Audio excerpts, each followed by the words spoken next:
जय श्री राम। देखिए, इस वीडियो में हम समझने वाले हैं कुंभ मेले और नागा साधु के बारे में। इसी वीडियो में हम ये भी समझेंगे कि कुंभ मेले के दौरान ये नागा साधु मेले में आते हैं और कुंभ मेला जैसे ही खत्म होता है तो ये अचानक से गायब हो जाते हैं। ये कहाँ चले जाते हैं, कैसी होती है नागा साधु की जिंदगी, आज की वीडियो में हम इस बारे में भी बात करेंगे। कुंभ मेला 3 प्रकार का होता है, जिसमें से पहला होता है अर्ध कुंभ, जो 6 साल में एक बार लगाया जाता है। दूसरा होता है पूर्ण कुंभ, जो 12 साल में एक बार लगाया जाता है और मेनली आप इसी को ही जानते हो। तीसरा होता है महाकुंभ, जो 144 साल में एक बार लगाया जाता है। और इस बार की खास बात यह है कि इस बार ना तो अर्ध कुंभ लग रहा है ना पूर्ण कुंभ लग रहा है, इस बार क्या लग रहा है, महाकुंभ, यानी कि जो कि 144 साल बाद आया है। अब कुंभ मेला केवल 4 जगह पर ही लगाया जाता है, उसमें से पहले है हरिद्वार, दूसरा उज्जैन, तीसरा है प्रयागराज और चौथा है नासिक। तो इस बार का कुंभ मेला कहां पर लग रहा है, प्रयागराज में लग रहा है। इसकी प्रयागराज की खास बात यह है कि यहाँ पर 3 नदियों का संगम पाया जाता है, जिसमें से पहली है गंगा, दूसरी है यमुना और तीसरी है सरस्वती।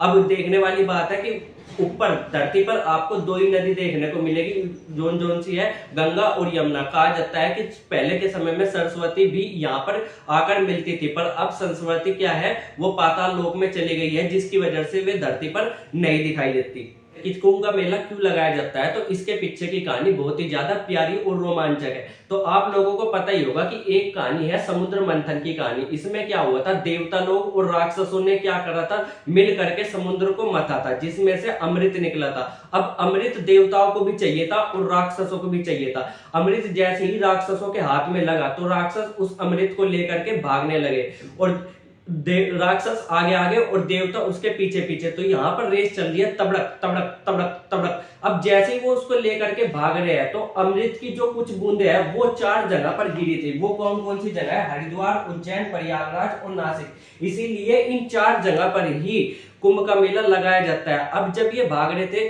तो देवताओं को इनका पीछा करते करते 12 दिन हो गए। 12 दिन बाद देवताओं ने क्या कर लिया, अमृत को अपने कब्जे में ले लिया। अब क्योंकि 12 दिन बाद देवताओं के हाथ में अमृत आया था, इसीलिए 12 साल बाद कुंभ का मेला लगता है, क्योंकि ऐसा माना जाता है कि देवताओं का एक दिन पृथ्वी के 1 साल के बराबर होता है। आप लोग कुंभ का मेला देखने के लिए जाओगे तो आपको बहुत सारी संख्या में डांस करते हुए, हंसते हुए या स्नान करते हुए नागा साधु देखने को मिलेंगे। नागा साधु उन साधु को कहा जाता है जो अपने वस्त्रों का त्याग कर देते हैं, जो नग्न अवस्था में रहते हैं, इसीलिए इनको नंगे साधु भी कहा जाता है। नागा साधु बनना बहुत आसान नहीं होता। आज के समय में आप यूपीएससी क्लियर कर सकते हो, आईएएस बन सकते हो, पीसीएस बन सकते हो, इतना कठिन नहीं होता। पर नागा साधु बनना बहुत ज्यादा कठिन होता है, क्योंकि इनकी तपस्या बहुत ज्यादा हार्ड होती है। ये क्या करते हैं, अपने जीवन में सबसे पहले नगन यानी कि वस्त्र का त्याग कर देते हैं और पिंड दान कर देते हैं अपना। अब पिंडदान क्या होता है, पिंडदान एक ऐसी विधि है जिससे आदमी को मृत्यु के बाद किया जाता है ताकि उसकी आत्मा को शांति मिल जाए।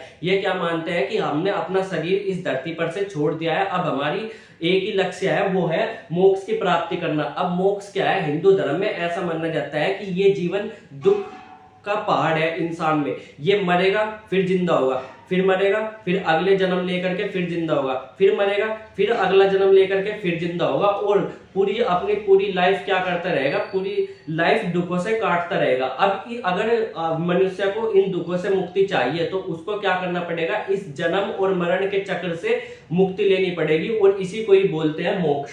क्या बोलते हैं, मोक्ष। मोक्ष की प्राप्ति कैसे होगी, तो इसके लिए नागा साधु 3 चीजों को बहुत ज्यादा जरूरी मानते हैं। ये मानते हैं कि 3 चीजों के द्वारा ही मोक्ष की प्राप्ति हो सकती है। अगर मोक्ष की प्राप्ति करनी है तो ये 3 चीजें करनी चाहिए। पहला है स्नान, दूसरा है भस्म और तीसरा है पद्मासन। तो स्नान क्या है, स्नान का मतलब है नहाना और अपने आप को शुद्ध करना।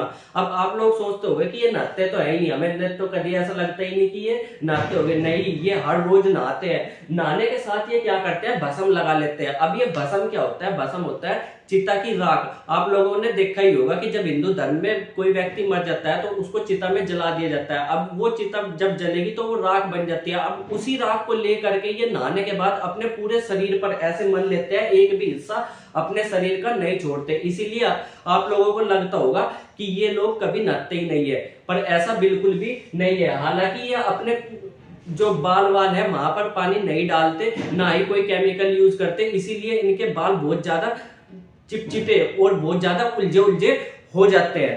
तीसरी सबसे ज्यादा जरूरी होती है वो होती है पद्मासन। पद्मासन से लेना देना किस चीज का होता है?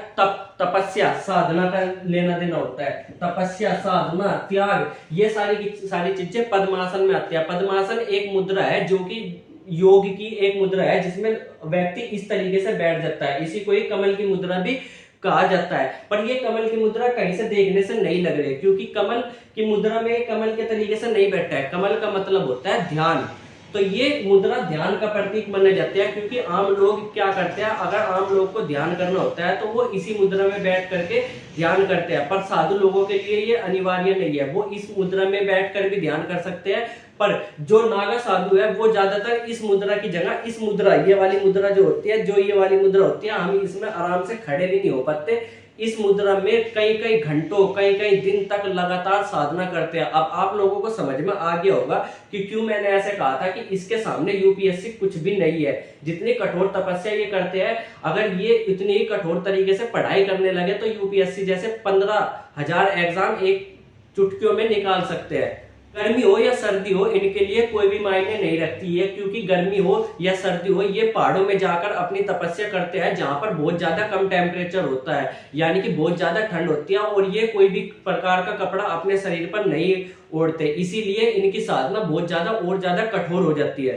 तो धर्म को नागा साधुओं की जरूरत क्यों पड़ी और ये कहां से आए? ऐसा माना जाता है कि आदि शंकराचार्य जो कि हिंदू धर्म के एक महान विद्वान थे, और ऐसा माना जाता है कि अगर हिंदू धर्म का अभी अस्तित्व है तो आदि शंकराचार्य जी का उसमें महान योगदान है। इन्होंने 4 मठों की स्थापना की थी, जो कि कौन कौन से है? पहला है बद्रीनाथ में ज्योतिर्मठ मठ, फिर है शारदा मठ, फिर है गोवर्धन मठ, और तीसरा है श्रृंगेरी मठ। अब मठ उस जगह को कहा जाता है जहां पर हिंदू धर्म की शिक्षा दीक्षा होती थी, जहां पर लोग शस्त्र और शास्त्र दोनों का ज्ञान लेते थे। अब ऐसा तो नहीं है कि शुरुआत में कि आसानी से मठ चलाया जा सके, उनकी रक्षा के लिए भी कुछ लोगों की जरूरत होती थी। तो उनकी रक्षा के लिए जिन लोगों को चुना गया तो वे होते थे नागा साधु। अब इनको शास्त्र और शस्त्र दोनों का ज्ञान दिया जाता था, और अगर हिंदू धर्म पर कोई आंच आए तो उसकी रक्षा कौन करते थे? नागा साधु की जिम्मेदारी थी उनकी रक्षा करना। अब आदि शंकराचार्य ने ये 4 मठों की स्थापना क्यों की थी? तो वे उस समय पर हिंदू धर्म को आपस में जोड़ना चाहते थे।